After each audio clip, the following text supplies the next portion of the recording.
All right, bye week done. 49ers move forward into the final 12 games of this regular season. And the biggest question on everybody's mind is how can the 49ers manage to make Trey Lance's 2021 season a success while also staying in contention? There's a lot of debate right now, and a non zero amount of people think that it's not possible to do both. I can tell you that the 49ers believe that it's very possible to do both.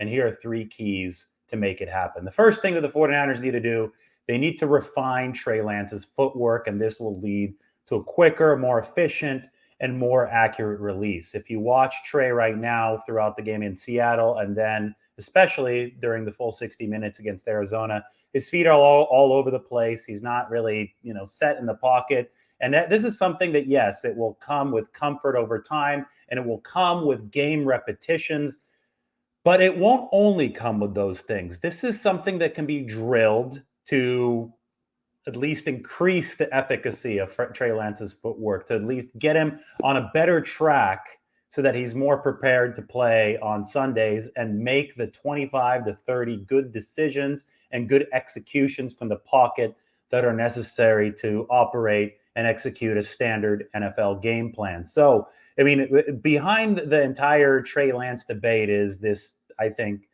erroneous argument that the only way that he's going to get better is by playing all the time.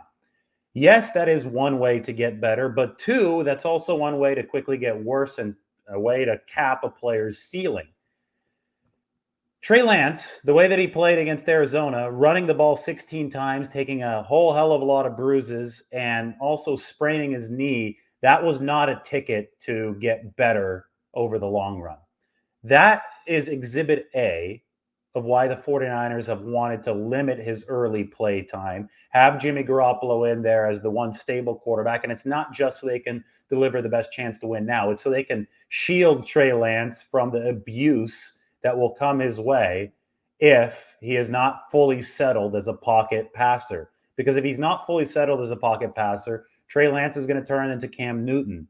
And we all see how Cam Newton's career ended up. They want a sustainable career for Trey Lance. They want 10 to 15 years of excellence. And if he's having to run the ball 16 times a game against the NFL, against guys who aren't future accountants and aren't, future bank managers in the FCS, those are the guys that he ran against at North Dakota State. If he's going to be able to operate against NFL guys, it is not sustainable to treat Trey Lance like a glorified running back. But to win against Arizona, that's what the 49ers had to do because he wasn't ready to deliver from the pocket. They're 4 of 16 on third and fourth downs. Trey Lance struggled in the short game. He's so far been the least accurate quarterback in the National Football League when it comes to some of those advanced metrics.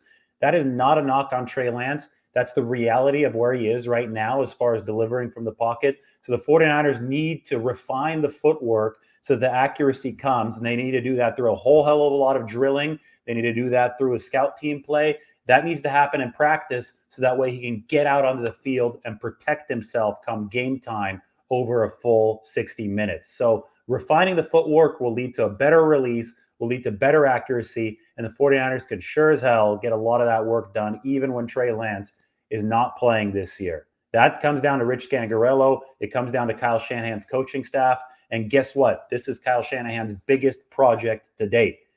We knew this coming in. Don't act surprised that Trey Lance is a project. We knew that this was a high upside guy, but a guy whose, floor was still low right now. They need to raise the floor and they need to raise the ceiling. And this is a challenge for the 49ers coaching staff. And this is one that they'll ultimately be judged on, right? If this doesn't turn out well, it probably doesn't turn out well for Kyle Shanahan. So they need to do it right. They can't rush it. And that was the whole idea behind having Garoppolo there. And I think it was all illustrated against Arizona, where we saw the rawness that was still happening. That ties directly into key number 2. Limit the exposure to bruises. I said this at the time. The 49ers are not playing Trey Lance sustainably against the Arizona Cardinals. However, I understood it was a huge game for the 49ers to try to win, and they almost did. They only lost 17-10 against the Cardinals team that's been blowing all of its other opponents out. So to try to beat the Cardinals, the 49ers did have to lean excessively on Trey Lance, and they just, held their breath and hoped that it wouldn't hurt them in the long term. Knee sprain, probably not a huge deal. 49ers probably dodged a bullet, but I think things could have ended up a whole lot worse based on that over reliance on a quarterback who they were treating a little too much like a running back. They need to limit Trey Lance's exposure to injury, period. That is paramount. You invested too much in the guy to have him out there throwing his head around, running without a helmet. I get that Steve Young used to do that, but Steve Young did not turn his career into a sustainable NFL quarterback career until he learned how to deliver from the pocket. And that was a long, multi-year process.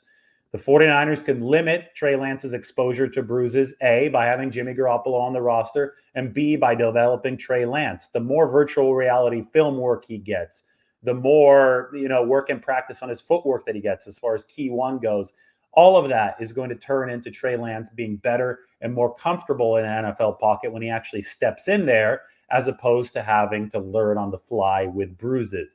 You don't want a guy in whom you invested so much to learn by doing too much, if that makes sense. Because if he learns by doing too much, again, his career might follow the trajectory of Robert Griffin III or Cam Newton in a way that you don't want it to. Those guys both got knocked down a peg way too soon because they took too many hits. So the 49ers need to protect Trey Lance while also developing him. Is it a tricky balance? Of course it is, because there is nothing really that can teach a player as quickly as live game action and live bullets. But there's also nothing that can kill a career as quickly as live bullets. So the 49ers have to walk that tightrope, and they have to do it correctly. And to do that, I think they have to find the correct leverage situations in which to insert Trey Lance into games. And that's where Jimmy Garoppolo playing well actually can give Trey Lance the best chance to develop.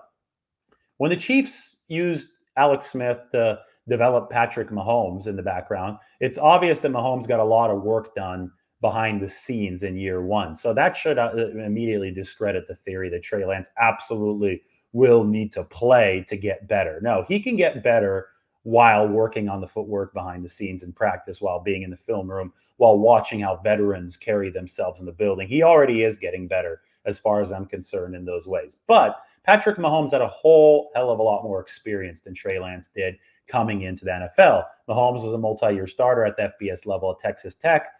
Trey Lance started for one season at the FCS level at North Dakota State. So based on that, it is imperative that Trey Lance does get some snaps in NFL games this season, especially because he didn't play for almost all of 2020. He needs to knock that rust off. And because of that, and because of the first two keys, the 49ers need to find the appropriate leverage situations in which they can protect Trey Lance to make that work. That is incumbent on Jimmy Garoppolo and the offense under the starter, moving the chains and staying ahead of schedule so that the 49ers find themselves in plenty of red zone spots and plenty of, manageable leverage spots like 2nd and 3, 3rd and 3 to make things work. Why are those important situations? We'll take a look at Trey Lance's statistical profile. You have it right here.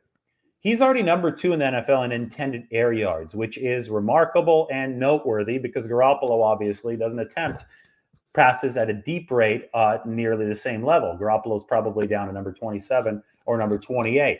Unlike a lot of people, I don't, fault Garoppolo for that. I don't consider that a massive weakness. I think that he is a yak-generating quarterback.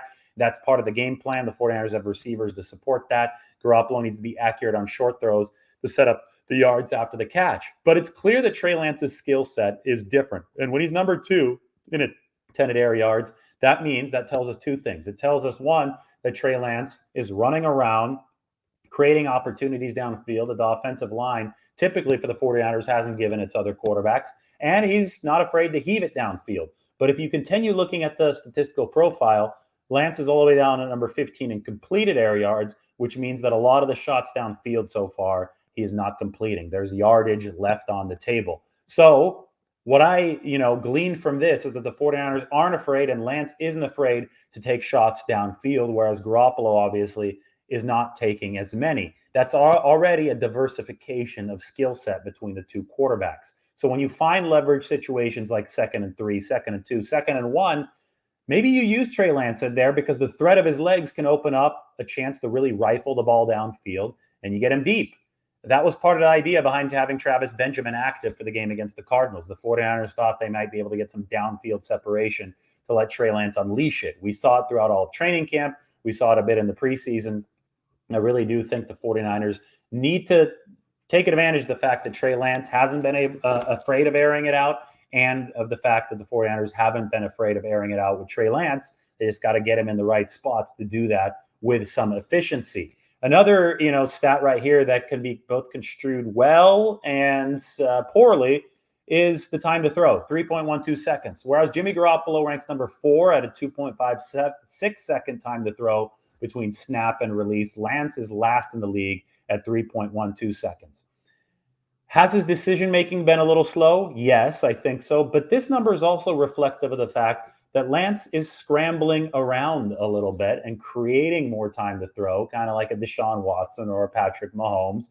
And therefore, the number is higher. So we can't immediately judge that as a negative or a positive stat. And instead, we need to look at it as a stylistic stat. And stylistically, Trey Lance is essentially the inverse of Jimmy Garoppolo. He might hold on to the ball a bit longer. He might run around a little bit longer, but he can create more plays and he can create more downfield shots.